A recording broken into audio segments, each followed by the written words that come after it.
Hello mates, OMG. By the way, kakabalik lang namin from barangay coordination kaya sasamantalahin ko na talaga 'tong oras na 'to. Almost a year din akong hindi na nakakapag-post. But 2 weeks ago, sa operations na ulit ako assigned and I've never been so grateful.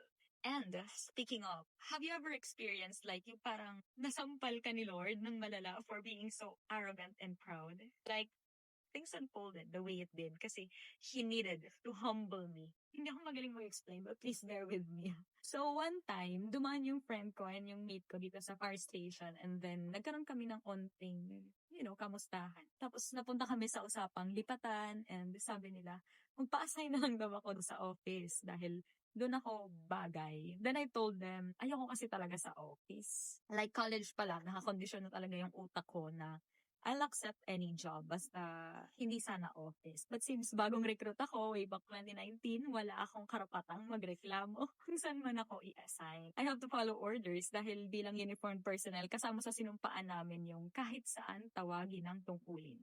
Dapat naming tugunan. Honestly, I didn't expect to enjoy my stay sa office. Pero after few years, na-orderan naman ako bumaba sa station, which I really enjoyed. Dahil gusto ko talaga yung may bago akong ginagawa, bagong natututunan, kasi everyday is like a new experience kapag nasa operations. Or siguro, routine is really just not for me. So going back, pagkasabi nilang bagay ako sa office, I boldly claim na magpapalipat lang ako sa office kapag magbe-baby na ako. As if I'm in control. As if ako ang masusunod sa takbo ng buhay ko. As if I know what's gonna happen in the future. And then boom, slap.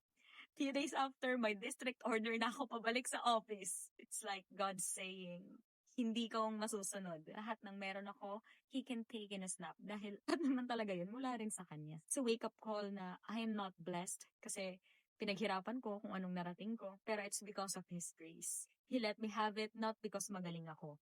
He entrusted me with these blessings para ipakita kung gaano siya kabuti. And now, after that lesson, binalik niya na ako sa operations para ipagpatuloy yung calling ko.